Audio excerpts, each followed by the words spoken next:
Kí àwa Elizabeth ẹ̀ka sùn náà. Mo kí ẹ̀gbọ́n mi Yẹmí Fátókì.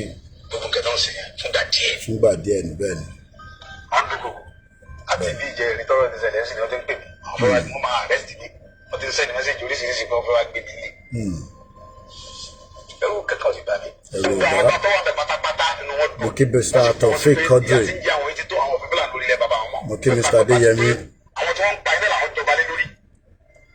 Mo kí Mr. Wahab.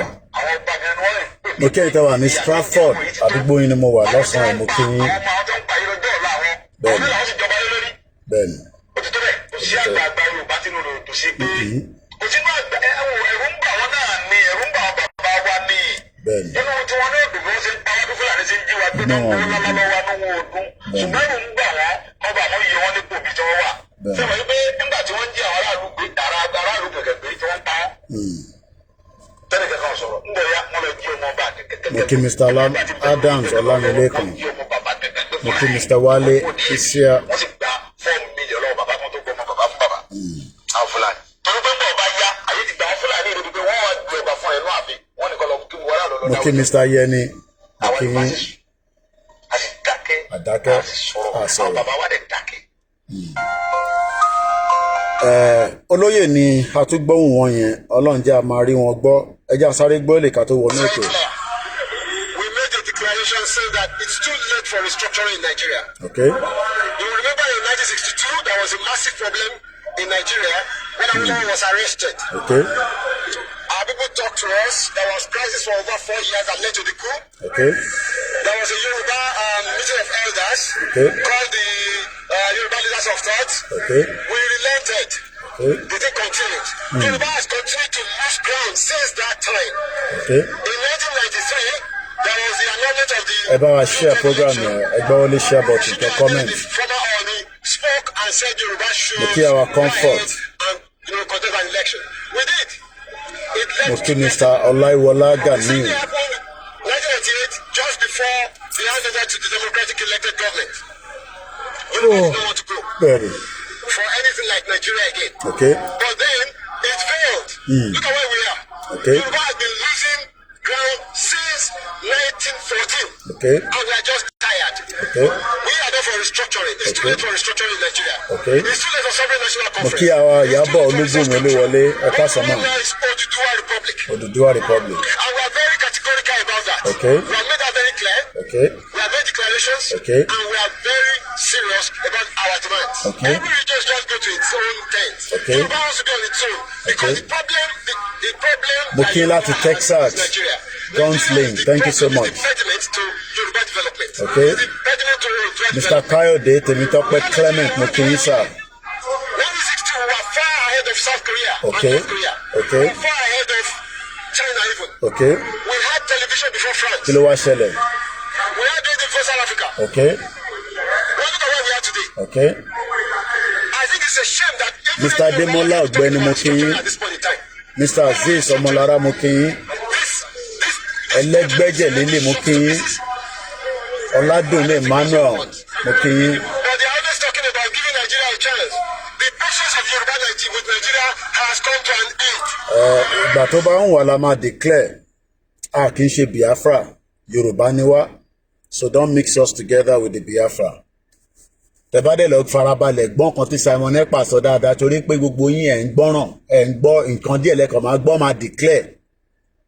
Declaration wọn does not mean it's going to be the final. Ó ní àwọn sì máa jà for the next 20 years. Torí Nàìjíríà ò ní fi wọ́n sílẹ̀ lọ́rùn. Ṣé farabalẹ̀ the Biafra máa declare kan ní ó important.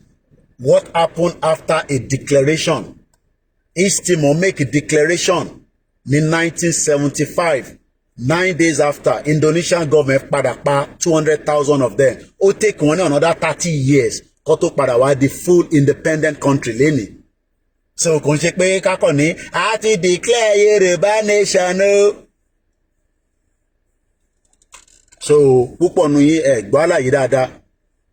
Ẹ kò gbọ́ ọ̀nà máa ẹ lọ gbọ́ nǹkan tí Simon Ekpa sọ lánàá fáwọn Biafrans. So making a declaration does not mean that kò ní sí Nigerian military barracks kò ní sí this kò ní sí that but àwọn làwọn máa determine terms and conditions in táwọn máa fi lọ whether diplomacy dialogue àti local fight. Mo ṣe gbọ́ brother mi isin tv tán ni ǹjẹ́ gbogbo ọmọ Yorùbá ló fẹ́ lọ? The answer is no. Mo kí Prophet Ogundele Stratford ní àdúgbò tí mo wà ní ọ̀sán yìí ní ẹ̀rọ à ń pè E8 or EM. Mo kí gbogbo ẹ̀yin tẹ́ ń gbé ní gbogbo agbègbè yìí kọ́lọ́mbẹ Elédùmarè kó jẹ́ kí a rí àṣeyọrí ṣe lórí ìrìn àjò tá a gbé dání. In tó kọ́kọ́ importance àwọn ọmọ Yorùbá ni pé ká kọ́kọ́ lọ create awareness torí ọ̀pọ̀lọpọ̀ ò gbọ́ nǹkan tá à ń sọ dáadáa àgbọ́ yóò yé wọn. So it's not about ká lọ declare, it's not about ká jáde nìkan. How much awareness ni àwọn èèyàn wa gbọ́dọ̀ gbọ́? Àwọn Biafra ó ti wà nínú blood wọn, ó ní láti ẹ̀ máa ṣàlàyé fún wọn. So ká lọ make a declaration kan ní point. Bàbá kí tó yẹ bá declare lẹ́ni nísìn Nigerian government bá gbógun wá pa gbogbo wa dànù. Then kí ló máa wá ṣẹlẹ̀ lẹ́yìn yẹn? Àtúnṣà wọlé àtúnṣe máa tún bẹ̀rẹ̀ all over again. So púpọ̀ nu yín ẹ má compare wa pẹ̀lú Biafra. Ẹ̀gbọ́n tán pè ní self determination ẹlòmíì ó kàn gbọ́ pé wọ́n fẹ́ ṣe Yorùbá nation. Kí ló ń pè ní Yorùbá nation? Ǹjẹ́ ara ilé ẹ̀ ti gbọ́? Ẹ̀ ń ṣe Yorùbá nation. O sọ fún pastor ẹ pé òun ṣe Yorùbá nation. Pastor ẹ dẹ̀ sì ń ṣe ó ń ṣàdúrà Nàìjíríà fún ẹ. O lè sọ pé pastor kí ló ń pè ní Nàìjíríà? Pé pastor kí ni wọ́n ń pè ní Nàìjíríà? So that àrólé Odùduwà mo kí ẹ brother mi mo kí gbogbo ẹni tẹ́ wà ní East London àdúgbò yìí ni mo wà lọ́sàn-án yìí ibẹ̀ ni broadcast ti ń bọ̀ lórí ìkànnì Koikimedia 30 minutes la ní 30 minutes tó máa fi dé 5 to 3 a máa end the broadcast yìí. So n tẹ́lẹ̀ ṣe ní pínkẹ́ pin. So tá a bá ń sọ pé a fẹ́ gba Yorùbá nation nísinsìnyí ǹjẹ́ aráalé ẹ mọ̀ pé a fẹ́ gba Yorùbá nation? Torí ẹlòmíì ó ń sọ̀rọ̀ Yorùbá nation kò jẹ́ kí neighbor ẹ mọ̀ pé òun ṣe Yorùbá nation. Àtẹ̀gbọ́n tó wà Nàìjíríà bí wọ́n ń bẹ̀rù ǹjẹ́ yìí tẹ́ wà ní abroad ǹjẹ́ mọ̀mísí mi sọ pé ní man Muslim Association of Nigeria ẹ gbọ́ mi dáadáa Muslim Association of Nigeria ní Oakent Road wọ́n mọ̀ pé mọ̀mísí mi ń ṣe Yorùbá nation. Kódà kò wá ń ṣe mọ̀mísí mi nìkan àwọn tó jẹ́ alásàlátù kódà Imam Muslim Association of Nigeria apàdé ní ìjọ Tàlájà Adéyẹyẹ àdúrà ló ṣe pé ó máa bọ́ sí bó ṣe láti rí nìyẹn. ìyẹn míì pé àwọn tó sì ń ṣe Nàìjíríà wọn ò ní ṣe Nàìjíríà but ẹni tó bá believe ní Yorùbá nation ó gbọ́dọ̀ ṣàdúrà Yorùbá nation. Imam tó ń kírun fún wọn ní Muslim Association of Nigeria. So kò ń ṣe pé ká náà ń ṣe Yorùbá nation pastor ò believe pa ń ṣe Yorùbá nation babaláwo yín ò believe pa ń ṣe Yorùbá nation bishop yín ò mọ̀ pa ń ṣe Yorùbá nation. Kódà ẹlòmíì student tó yẹ kẹ́ sọ fún ẹ sọ fún. Mo kí ẹ brother mi I am exclusive kò ní bàjẹ́ fún ẹ. So àkọ́kọ́ ni pé káwọn èèyàn kọ́kọ́ mọ̀ pé à ń ṣe Yorùbá nation kò kí ń ṣe crime. À ń jókòó sí bíbáyìí à ń sọ̀rọ̀ nísìn mo ò ní pé à ń ṣe terrorism kan là ń ṣe ní bíbáyìí à dẹ̀ ṣe kú. Àwọn Buhari ló ṣe kú Babangida ló ṣe kú OBJ ló ṣe kú àwọn tó ṣe kú mọ́ra wọn.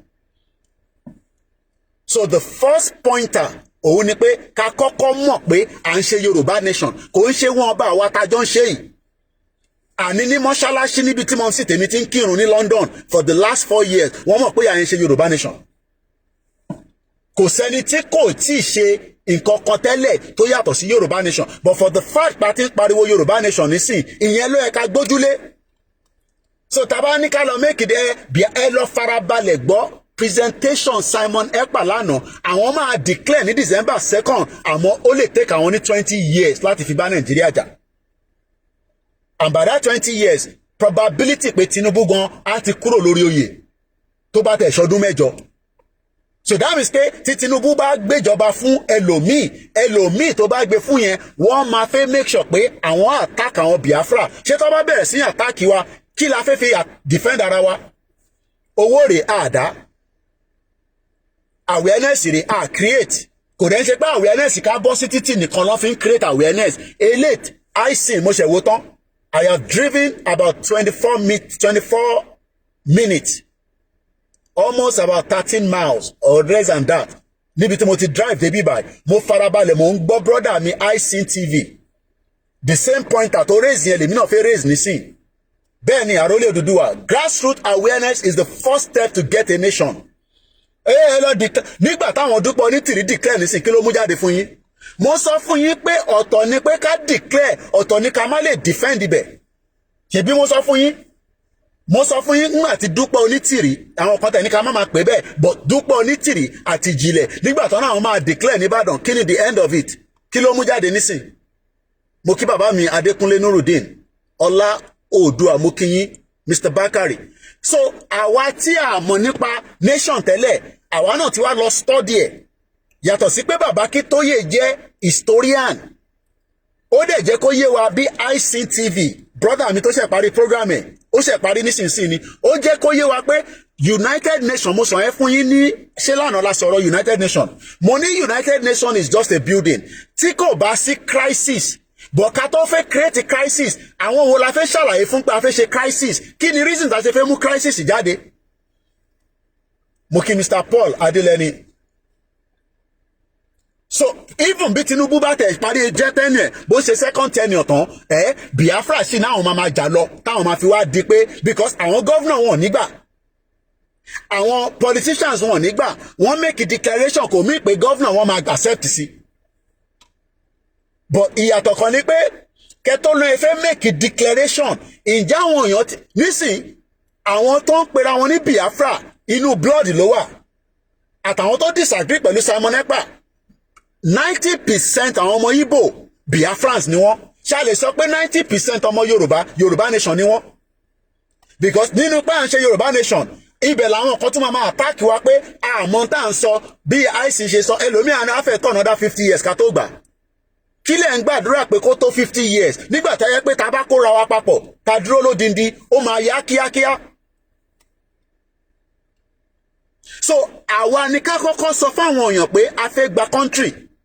Wọ́n máa bí pé so possible, just like bí brother mi ṣe sọ ISIN nígbà tí bàbá Akíntóyè sọ fún Ọọ̀ni of Ifẹ̀, tó sọ fún ọba Lagos State àtàwọn ọba kọ̀ọ̀kan pé a fẹ́ Yorùbá nation, wọ́n ní ṣá a lè ṣe é tí kò ní mú ìtàjẹ̀ sílẹ̀. Ẹ farabalẹ̀ kẹ́gbọ́, so possible pé ká gba country. Mo kí Ẹ̀gànà Olóyèdé, mo kí mọ̀mísí mi, mo kí bàbá Akíntóyè àti Gbowóṣà.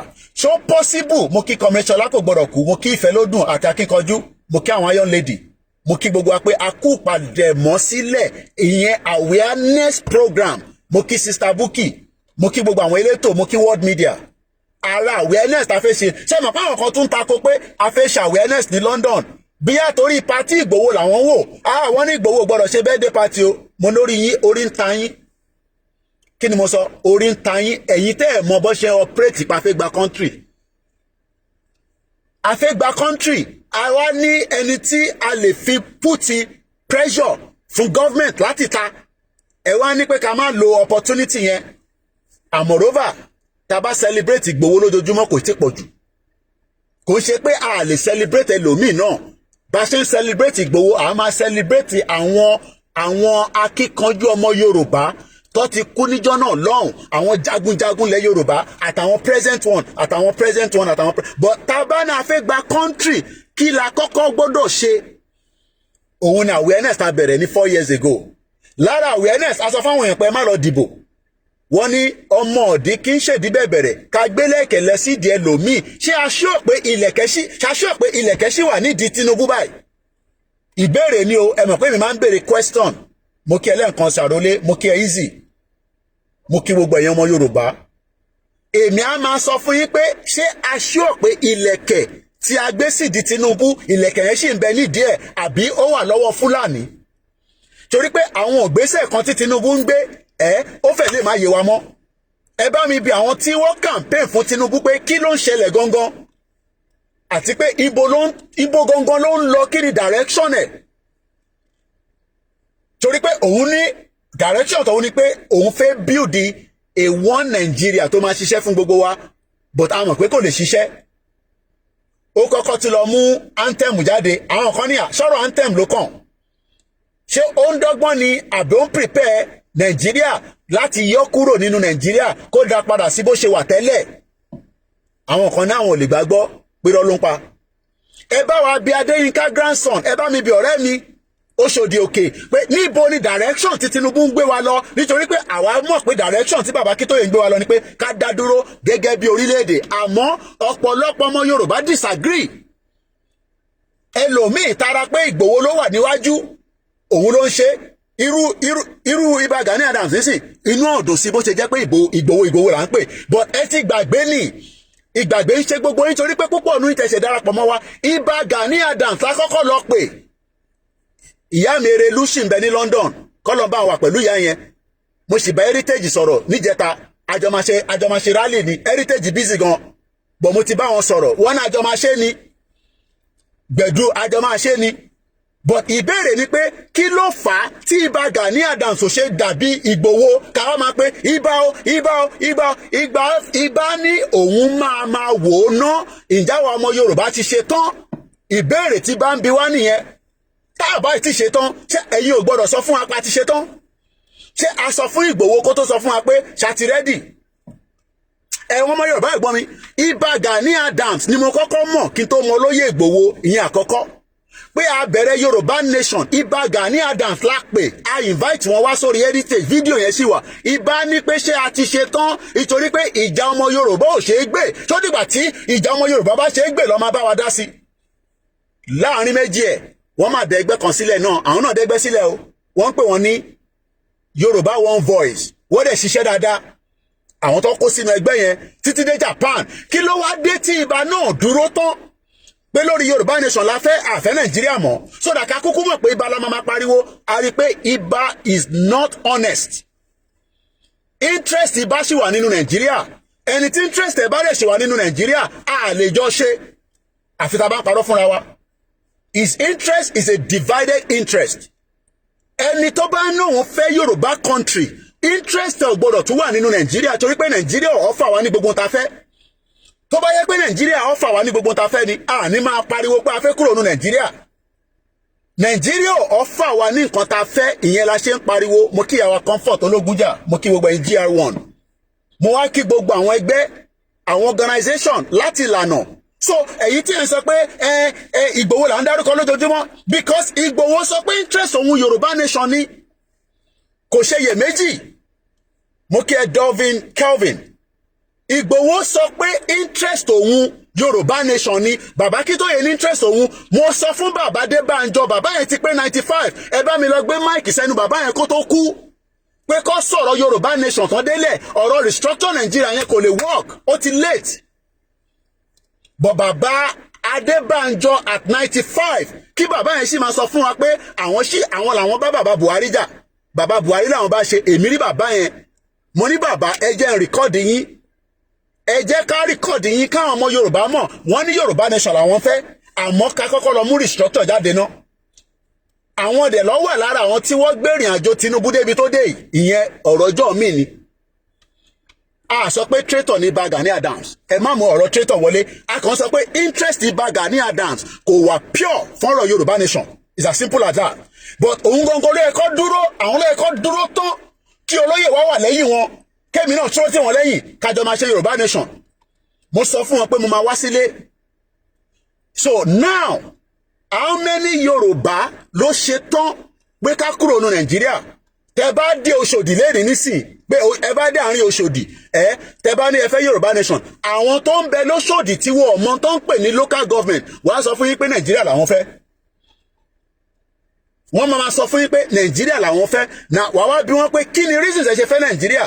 Wọ́n lè nítorí pé àwọn náà fẹ́ rí tiwọn jẹ, but wọ́n ti gbàgbé pé inú gọ́ọ̀mẹ̀ntì kan ni gbogbo wa máa ti rówó. There has to be a private sector. There have to be a public sector, and there have to be the enabling environment. Tẹ́ ẹ̀ bá ti ní enabling environment, òfútù fẹ́ tẹ̀ ní gbogbo ẹ̀kọ́ kọ́ gbogbo ilé, gbogbo businesses tó lúkálukú ní Nàìjíríà kò lè work.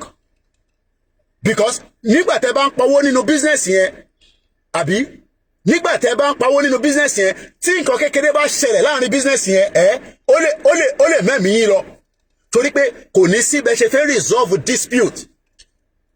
Dispute dẹ̀ máa ń wà. Màá ṣàlàyé fún yín. Tẹ́ ẹ bá follow story kan tó ń lọ, olówó kan tó kú sí kò tí kú àìsí confam, but let me just put it like tó sọnù nínú sea. Bàbá tẹ́ ń wò yìí, arákùnrin tẹ́ ń wò yìí, èyí ó ti pọ́jọ́ kejì nísìnyí tán wá lórí omi báyìí ọkọ̀ yìí 60 seconds ní ọkọ̀ yìí fi wọnú omi ní Sicily ní Italy ìtẹ̀wò yìí 40 million pounds ní value ẹ̀ but wọ́n ní a storm yẹn máa wá sí Nàìjíríà ṣẹ́rí gbogbo ẹ̀yin tẹ́ ẹ rò pé Nàìjíríà ní agbára jù wá lọ storm kékeré kan máa wọlé tí storm yẹn bá ti dé lágbára lọ́hùn inshallah tí storm yẹn bá ti dé ó máa fa Nàìjíríà ya Nàìjíríà máa sink kò dẹ̀ sẹ́ni tó máa rise ẹ̀ padà gbogbo àwọn tó wà lórí ọkọ̀ yìí wọ́n wá mẹ́fà báyìí ṣe sọ fún yín eléyìí ti wà pé òun wá sáyé kọ́lọ̀ fọ̀run kẹ ṣẹ́ẹ̀fù tó ń dáná fún wọn nìyẹn ó ti gbàgbé pé òun wá sáyé so ẹ̀yin tẹ́ ń sọ pé Nàìjíríà kò ní lọlẹ̀ ó máa lọlẹ̀ ìgbà tó máa lọlẹ̀ yẹn ni pé ká kọ́kọ́ put awareness yẹn padà sétí àwọn èèyàn torí pé a ti fún wọn ní nǹkan tó fẹ́ because ọmọ Yorùbá expect pé káwa bá ọmọ Yorùbá jà no ní bá yín jà torí nígbà tá ní ká má lọ selection ẹni ọmọ kì í ṣèdí bẹ́ẹ̀ bẹ̀rẹ̀ ntí gbogbo wọn sọ fún wa nìyẹn ẹ bá mi bí wọ́n pé ṣé ìlẹ̀kẹ̀ ṣì wà ní ìdí Bọ́lá Tinubu now arákùnrin tẹ́ ẹ wò yìí mo bá ẹ jẹ́ mọ́ mi ac yẹn ti pọ̀ jù ẹ jẹ́ n reduce ẹ jẹ́ n pa ẹ jẹ́ n gba fresh air gangan abẹ́gi ni mo wà ẹ jẹ́ n pa engine mọ́tò yẹn because sometimes ac máa ń pọ̀ jù ẹ jẹ́ kí fresh air gidi wọlé mo ń bọ̀ mo kí gbogbo alẹ́ nǹkan sí ẹ gbọ́ wọlé share button kẹ́ bá ń like ẹ̀ mo kí ẹ Super Media TV mo ní èmi ni máa yọ Nàìjíríà kúrò lẹ́mìí yín Nàìjíríà tó ń pọ́nlé yẹn máa yọ kúrò lẹ́mìí ẹ̀ máa yọ kúrò máa wá gbé ẹ̀mí Yorùbá nation sí lára àwọn àjọ mo kí ẹ máa bí gbogbo àjọ máa pé Yorùbá nation òun nìkan lọ́nà àbáyọ Tony Aegis mo kí ẹ ẹ̀gbọ́n mi Tony Aegis òun ló fún mi ní encouragement pé Koiki má dúró dé anybody béèrè fún owó pé o fẹ́ ṣe flag ẹni tó bá máa dáwó sí ẹ lọ́wọ́ á dá sí ẹ lọ́wọ́ ẹni tó bá nídà kò ní da problem tí wọ́n nìyẹn Tony Aegis ní Belgium ló pè mí mo dẹ̀ ti gba prize ìbá pé mo bí ìgbà tí máa fi wọlé lánàá èmi gan mọ bí tára mi kù sí ọ̀nà Coventry over 3 hours mo tún yà ní Luton so ìgbà tí máa fi wọlé lánàá ó rẹ̀ mí díẹ̀ so kò dẹ̀ mí pé torí pé tá a bá ti ṣe program mo ti fún yín ní program lánàá náà àkọ́ṣe tá a máa ń ṣe nínú ilé ni eléyìí tí mò ń ṣe níta yìí náà òun ló ń pè ní awareness kò ní bàjẹ́ fún ẹ Abíọ́dún Ògúnmọ́lá mo ní gbogbo ìgbà tí bá wálé tí mo bá bẹ́ẹ̀ jàmàlà kó pè mí lọ́mọ àlè àjọ máa jàmàlà ní gbogbo ibi tó bá ti fẹ́ lọ jẹ́ màá tẹ̀lé ẹ lọ mo kàn máa ń jẹ ìgúnfe tó dání so kí n tó kúrò lórí ibi tá a mọ́rọ̀ lọ torí pé mò ń wo time ago are very very important mo ní less than 15 minutes mo dẹ̀ fẹ́ deliver message now many people rò pé nígbà tá a ní abẹ̀rẹ̀ Yorùbá nation expectation yìí ni pé mò ń gbógun bọ̀ lé wèrè ní bọ̀bọ̀ yẹn o lẹ́nu yín ní tẹ̀ ń sọ fún mi nìyẹn àwọn kan ní kọ́ọ̀tì ní mí àwọn kan ní Ìgbòho ti gbé nǹkan fún mi jẹ àfiwádà Nàìjíríà rú ni mo ní okay bàbá Akíntóyè ní pé àní ní ìtàjẹ̀sílẹ̀ mo ní bàbá mo gbà bẹ́ẹ̀ fún yín leader lẹ jẹ́ fún mi but based on media tèmi gẹ́gẹ́ bí media tó ń pè mo kí Mr Moses Ọláníran bá mi share program yìí dẹ̀ ń wo like kò ń dùn mọ́ wá nú tẹ́ bá bá wa share program tẹ́ bá like Abíọ́dún Ògúnlẹ́tì mo kí ẹ dáadáa èmi kọ́ ni mò ń ṣiṣẹ́ èmi ṣe tí ó wù mí láti ṣe fẹ́yìn ọmọ Yorùbá èmi náà dẹ̀ ń ṣe títara mi torí pé torí ọ̀la àwọn ọmọ ta bí so tẹ́ bá yìn mí èmi kọ́ lẹ̀ yìn ẹ̀yin Elédùmarè pé ó gbérù àwa dìde ó gbé dìde nì àìmọye àwọn tó fẹ́ ṣerú tí mò ń ṣe tí wọ́n ní time torí time wà very very important now let's go back bàbá Akíntóyè jẹ́ kó yé wa pé Tinubu tó fẹ́ di president yìí kódà ẹ lọ gbọ́ ọ̀rọ̀ Wọlé Ṣóyínká ó ní olórí kunkun ní Tinubu ṣé olórí kunkun yẹn ṣó máa kó bàbá ẹ̀ time will tell ṣẹ́rí time yìí aago ó máa tell the time will tell bóyá olórí kunkun ní Tinubu àbí kò ń ṣe olórí kunkun I say is a weaker element but mo fẹ́ sáré mú kankan jáde lórí átíkù yìí arákùnrin tẹ́ ń wò yìí ó lọ celebrate pé òun win ní case òun l'Amẹ́ríkà ó ní company kan tó ń pè ní technology ẹ̀yin tẹ́ ń jẹ́ káwọn olóṣèlú máa parọ́ fún yín pé ó dìgbà tá a bá ṣe politics la máa rówó mo sọ fún yín pé àtẹ ní the politics ká tó lówó a kò ní the government tó ní structure gbogbo amadolówó ẹ gbọ́ mi dáadáa ẹ̀yin ọmọ Yorùbá a kò ní the government tó ní structure gbogbo wa máa di olówó nílẹ̀ Yorùbá.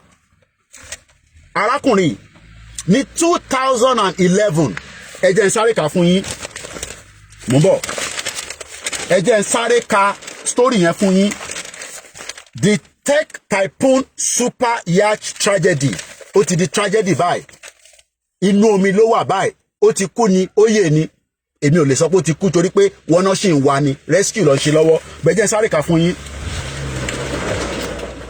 Hopes fade for the missing six. Kò sí hope mọ́ nínú Nàìjíríà gbogbo nǹkan lèmi máa mú wá láti translate sọ̀rọ̀ Nàìjíríà fún yín ẹ comment ẹ thumbs up ẹ dẹ̀ bá mi like ẹ bá mi sáré ṣe torí àní time bẹ́ẹ̀ ni time ló máa determine bóyá olórí kunkun ni Tinubu àbí èèyàn dáadáa time will tell kò sẹ́ni tọ́lọ́run ò lè yí padà o but time yẹn kẹ̀rẹ́ Tinubu slow wa down but ǹjẹ́ àwa ń create awareness enough iṣẹ́ yẹn là ń ṣe lọ́wọ́ but ó kù sí gbogbo wa lọ́wọ́. Rescuers were clinging to the faintest of hopes last night as they searched the wreckage of Michael Lynch sunky super yacht. 40 million pounds ni wọ́n ta yacht yẹn orúkọ ìyàwó ẹ̀ ló fi rà á mò ń bọ̀ máa ṣàlàyé fún yín. Òun àtọmọ ẹ̀ 18 years old ó wà nínú omi yẹn àtàwọn ọ̀rẹ́ mẹ́rin àti lọ́ọ̀yà kan nínú àwọn tí ìṣẹ̀lẹ̀ ń ṣẹlẹ̀ sí. And also the missing include Morgan Stanley. Bí ikú bá fẹ́ pààyàn ikú tó bá máa pààyàn kò sí nǹkan tẹ́ lè ṣe sí ikú yẹn máa pààyàn ni. Ó dẹ̀ sùn kò jí àsìkò tó ni. Now kí lè sáré fast forward ẹ̀ kó lè bá yé wa torí pé èmi mọ story yẹn. This is a business man. Gbogbo wa la ní business orientation lórí. Kódà ẹlòmíì ó lè máa ta oúnjẹ ajá nìkan kó rówó. Ẹlòmíì ó lè jẹ́ software péré, ó lè jẹ́ tech kékeré, ó lè jẹ́ plate number mọ́tò kan. Anything can be done to make money. But ẹ kọ́kọ́ gbọ́dọ̀ wà nínú country tó lè value irú nǹkan bẹ́ẹ̀ yẹn. Arákùnrin company nẹ̀ ó tà fún Hilo Park ní 2011 at $11.1 billion. O rò pé ẹni tó ń ra yáàchì 14 million o rò pé kò lówó lọ́wọ́ ni mo kí Mr. David Akanbi Usman Bamidele ẹni tí n bá dárúkọ ẹ má ṣe ìbínú sí mi rárá Mr. Seun David. Now mo ń bọ̀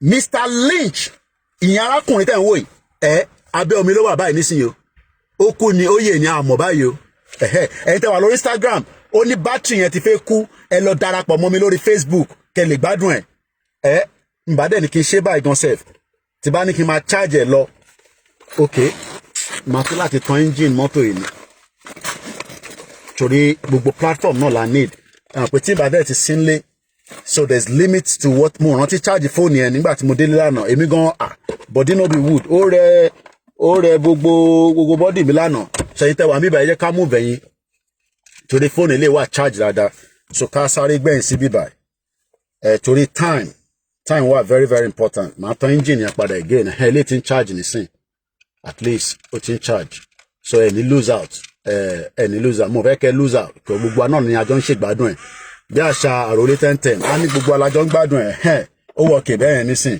ẹ̀jẹ̀ ń sún chàn ẹ̀ sẹ́yìn automated ni Audi ni mò ń drive A5 Audi ni ó ń sáré gidi pápápá ó ń sáré gidi. Now Mr. Lynch arákùnrin ló ń pè ní Mr. Lynch okay Mr. Lynch mo fẹ́ ké sí yẹn ṣiṣẹ́ no I need a sim for now. Mr. Lynch kí ló ṣe? Mr. Lynch went on holiday on a 14 million Bayesian to celebrate clearing his name in a fraud case that could have seen him sent to jail. He had been put under house arrest ahead of the US trial over claims he overstated the value of his company, Autonomy, autonomy irú nǹkan tá náà fẹ́ nìyẹn autonomy a fẹ́ dá dúró autonomy a fẹ́ dá dúró gẹ́gẹ́ bí orílẹ̀-èdè ìtàn pè ní autonomy nìyẹn independent country gbogbo ọmọ Yorùbá náà ló mọ̀ bẹ́ẹ̀ Adéyínká grandson mọ̀ bẹ́ẹ̀ but ẹ bá ń bí pé kí ni wọ́n ń ṣe sọ̀rọ̀ Tinubu kí ni Balógun Èkó gbogbo àwọn tó support Tinubu níbo ni Tinubu ń kó gbogbo wa lọ báyìí. Now ìtí mo kàn fẹ́ mú jáde lára story ọkùnrin ni pé is a businessman ó wá ta business ẹ̀ ó make $11.1 billion wọ́n wá ní over inflated wọ́n wá gbé lọ sí court ó wá win case yẹn òun ló máa lọ celebrate ní Sicily ní Italy tí Yachi fi break up tó fi di pé ẹni tá à ń wá léni tí wọ́n mọbi tó wà ìyẹn lọ bẹ́ẹ̀. Now ẹ jẹ́ ká padà sórí ìrìn àjò Yorùbá nation torí àsìkò. Many people think that ta ṣe ń pè fún Yorùbá nation ó ní conflict of interest pẹ̀lú Nàìjíríà. A ṣàlàyé fún yín pé kò sí any conflict of interest because ìran Yorùbá ti ń bẹ for a very long time. Ìran Yorùbá dẹ̀ ṣì máa bẹ even after many of us have died.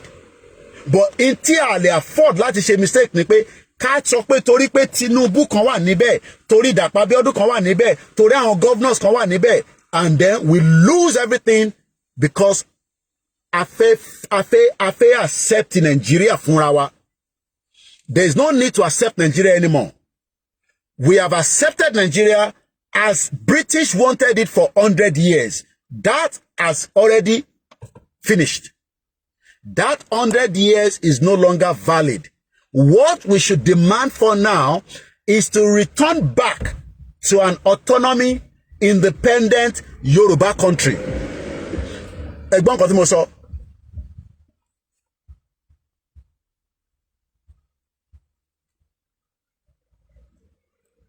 Ẹ má bínú. Ẹn tó ń sọ pé Yoruba nation is dead. Ọmọ àlè ni. Mo ti yọ kúrò lórí platform. Bomb bastard. Mo kí our brother mi Prince Bola.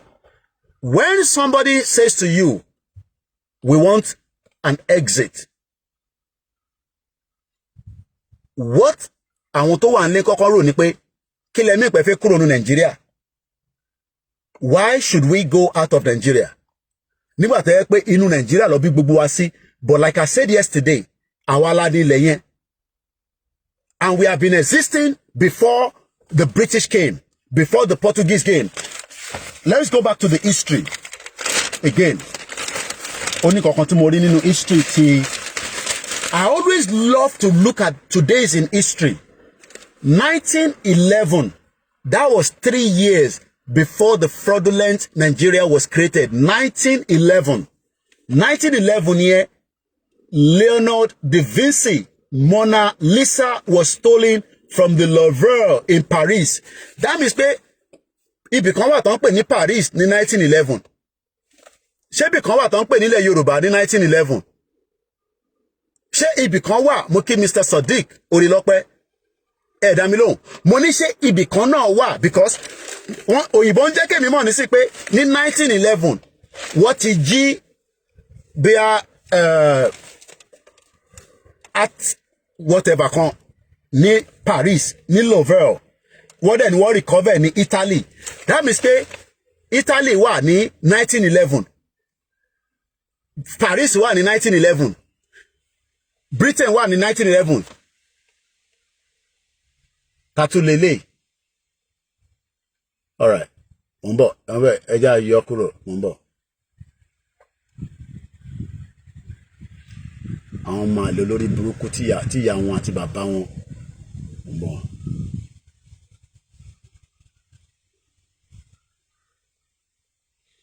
Ara máa ń ta yín ṣá. And you sit down outside Nigeria speaking grammar. At least èmi gbádùn ayé mi. Tẹ́yìn náà bá ti ń gbádùn ayé yín ní Nigeria, there's no problem. But most of you are gbádùn ayé yín now. You are living in poverty. And most of you will die very quickly, and we need to stop that death. So mo bára ṣe máa ń ta yín. Ṣé mi mo ní kí mo ṣe máa mọ̀ ẹ́ kúrò Nigeria ni? Mo sì tèmi ti mú mi kúrò Nigeria even before Yoruba nation. Tó bá tẹ̀ jẹ́ pé gbàtà bẹ̀rẹ̀ Yoruba nation ni mo sá kúrò Nigeria, mo jápa nísìn. Any argument? I have left Nigeria as far back as 1998. And only the reason because mom see me reason pé Nigeria is not a country in terms of the currency. So tára bá ń ta yín mom sí ní kẹ́ lọ fọ́gi mọ́ lórí náà ẹ lọ bá mom sí àti pop sí yín ẹ yé máa tara pé mi wà ní London. So kí ló ń ta yín lára níbẹ̀ èmi ṣé mi ní problem yín ni èmi náà lọ gba visa wọ síbí báyìí ni ó dẹ̀ take me ní 15 years tí mo fi ń bá ọmọ ọ́fíìsì fa wàhálà pé mo fi gbàwé pé mo padà lọ mọ́. So kí ló ń ta yín lára pé mo wà ní UK tára bá ń ta yín ìyẹn ṣe problem tèmi náà.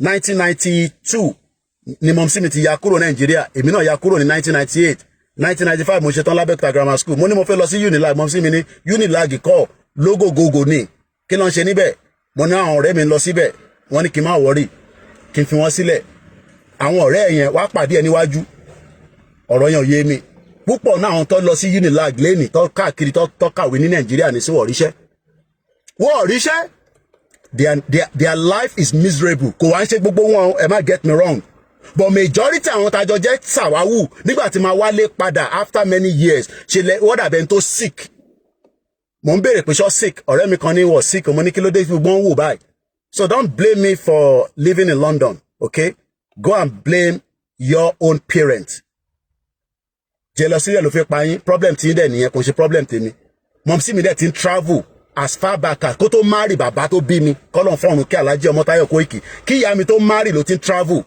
23 countries around the world ni mom sí mi ti lọ kò ní da fún gbogbo yín èèyàn máa lè ṣé èmi ni problem mi ni a ní problem ti wà nísìn kájọ jókòó kájọ solve out olóyè ti dúró fún wa bàbá Akíntóyè ti dúró fún wa àwa náà dúró fún yín ẹ wá ní ká máa bọ̀ ńlé so orígbà tí bá wálé ra máa tó solve problem yẹn bomb bastard ẹ jẹ́ ká padà sórí ètò torí a ní 5 minutes to go mo ní ṣe ní 1911 ẹ ṣe jàre Mr. Abiodun Ogunleti mo ní ṣe ní 1911 was there icing mo ṣe wo program yìí tán ni ó dùn mí gan mo ka mo comment ó dàn pé ẹ ti ń wrap up program tẹ́ ṣe yẹn òun náà ni mo fi ń ṣe analysis pé a gbọ́dọ̀ ṣé Ìgbòho lè sọ pé káwọn èèyàn má lọ sọ́jà ní ọ̀la káwọn èèyàn dá lóhùn wọ́n máa ní àborí ń ta ni àbágbèrò yẹn máa sọ fún wa pé ká má lọ sọ́jà nítorí pé àwọn èèyàn wọ́n gbọ́ àgbọ́yé Yorùbá Nation òun ni ICN TV lòun náà fi ṣe program mo kàn bá ṣe follow up ni torí gbogbo alájọ ni platform tiwọn platform tiwọn so èyí dẹ́ máa ń sọ pé Biafra fẹ́ declare ní second ẹ lọ gbọ́ nǹkan tí Simon Ekpa sọ ó ní àwọn máa jà fún 20 years after táwọn bá make a declaration yẹn ní second tẹ́ bá dẹ̀ rántí wọ́n drag mi lórí X mo ní taba ní 60,000 weapons brand new ni mo sọ mo fẹ́ second hand ẹ kàn sọ pé bí báyìí ló wà ẹ má fún wa lówó torí pé taba ti ń béèrè owó ṣe ló máa ń dàbí bàtẹ́ pé à ń tọrọ owó ICN ò lè sọ̀rọ̀ eléyìí èmi lè sọ mo dẹ̀ sọ from the media perspective taba ní 60,000 brand new weapon màá sọ fún bàbá Akíntóyè kó declare lálẹ́ 60,000 péré ni mo sọ 60,000 brand new AK-47 màá ní kí bàbá Akíntóyè declare lálẹ́ èyí tó kù agbésàbẹ̀kùn but ní nǹkan tó yẹn so ìtaní ni pé ọ̀rọ̀ ẹnu yìí a máa fi ṣe kí ni òun ni weapon èmi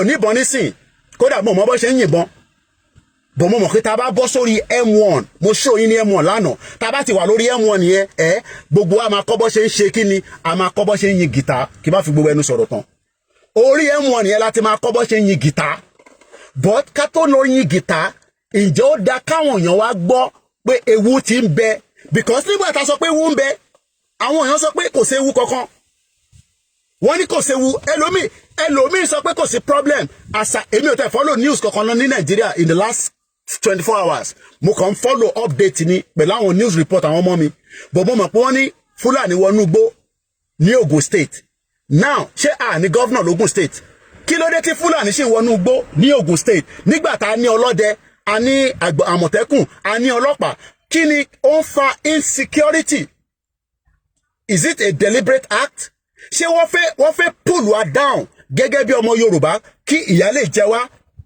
àbí àwa la máa pull ara wa out together èwo la fẹ́ nú ẹ̀ now nǹkan pè ní Yorùbá nation nìyẹn Yorùbá nation ò tako Nigerian government Yorùbá nation ń béèrè pé ṣé ní 1911 ibẹ̀ mo fẹ́ padà sí pointer yẹn because mo fẹ́ kẹ́ mú kọ̀ọ̀kan jáde kúrò lórí program yìí mo ní ṣé ní 1911 do we have Yorùbá country ǹjẹ́ bí kan wà tó ń pè ní okay ẹ jẹ́ ká tẹ̀sọ́ pé ǹjẹ́ bí kan wà tó ń pè ní ilẹ̀ wa even though a mọ̀ pé as at that time àwọn colonial effort náà ṣì wà lórí ilẹ̀ yẹn but ṣé ní 1911 bẹ́ẹ̀ni Mr. Idowu Afeni, yes it is a deliberate act because you wonder why emanika wa Yorùbá nation mo rí bàbá kan tó fi voice sílẹ̀ ẹ̀yin wọ́n ti pa kan náà boys wa ẹ jẹ́ ká jáde o ní weapon tẹ́ fẹ́ lọ fi jà ẹ má máa ní kẹ́ jáde kankan wọ́n máa pa gbogbo yín dànù Fúlàní máa pa gbogbo yín dànù pátápátá mo kí our great solution tọ́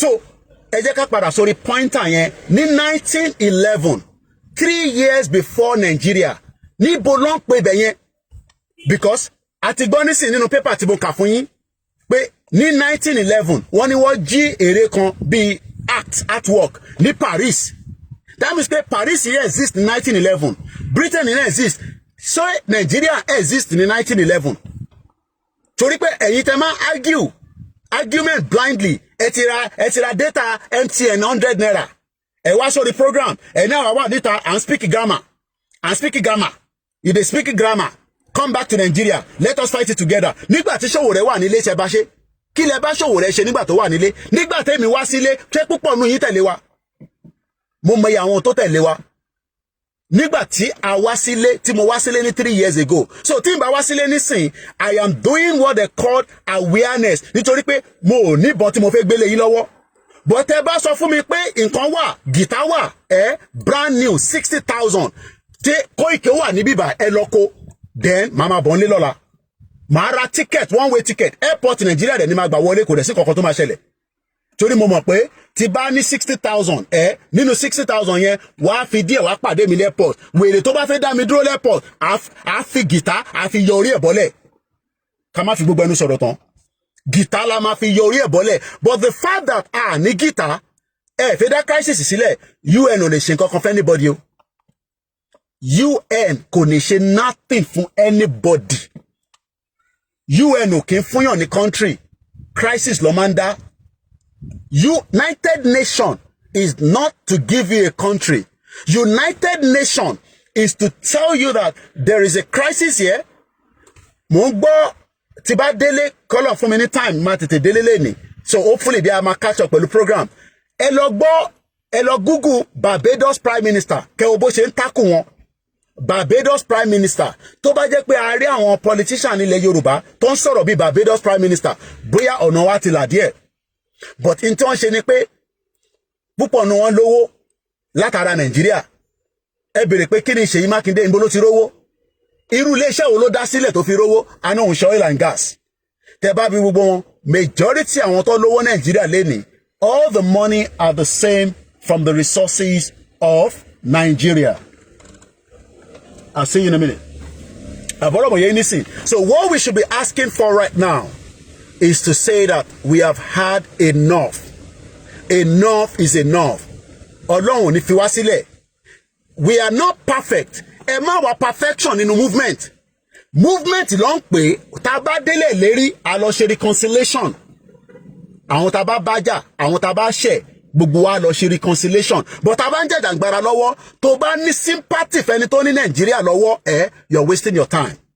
Gbogbo ẹni tó dẹ̀ mọ̀ pé Nàìjíríà ò lè work. Tẹ́ ń sọ pé Nàìjíríà máa work ó kù yín ó kọ lọ́hùn torí pé a lè máa pariwo báyìí pé Nàìjíríà ò ṣiṣẹ́ tó bá ń ṣiṣẹ́ fún wa ni a ní máa pariwo tó yìí náà tó bá ń ṣiṣẹ́ fún wa ni ICTV ò ní máa pariwo kódà iléeṣẹ́ ICTV àti Koiki a lè lọ ṣe májà ká make owó lọ́jọ́ iwájú but for now wọ́n fún bàbá yẹn láyè tó bá náà fẹ́ gba license kan nísìnyí wọ́n ní fún ní license so mo kí gbogbo alẹ́ nǹkan sí o 3 o'clock and ẹ ti rí pé mo sọ fún yàn kan pé màá pàdé ẹ̀ níwájú so mo kí gbogbo alẹ́ nǹkan sí o Yorùbá nation no going back ẹ ṣe gan-an Mr. Ọládẹ̀jọ wọ́n ní food for thought ọ̀rọ̀ yẹn lè máa dùn àwọn kan pé àbádẹ́ má jẹ́ kí Nàìjíríà kó pín it is too late we have to go fact lẹ́gbọ́n yẹn it is just too late Yorùbá nation no going back ilẹ̀ Yorùbá wọ̀ nígbà lọ́wọ́ wa Igbo nígbà lọ́wọ́ wa Haúsá nígbà lọ́wọ́ wa Fúlàní nígbà lọ́wọ́ wa but àwa náà ká má jẹ́ kó gbà lọ́wọ́ wa ibi tí máa fi sí nìyẹn. Thank you so much. And tí bá dárúkọ bí a mú kan mix yẹn àríyìn ni nígbà tẹ́ ń comment especially tẹ́ wà lórí Facebook Koikimedia torí pé cross post ni àwọn tó wà níwájú nìkan la máa rí mo kí gbogbo alẹ́ nǹkan sí o No going back, no going back, no going back. Have a very good afternoon. Bye for now. Mo kí Mr. David Akanbi. Mo kí gbogbo ẹ̀yin sweet sisters mi, ẹ̀yin mothers, ẹ̀yin fathers. Ẹ má gbàgbé London, October 12. Ó máa dùn, ó máa lárinrin. Mo kí gbogbo àwọn elétò. Bye for now.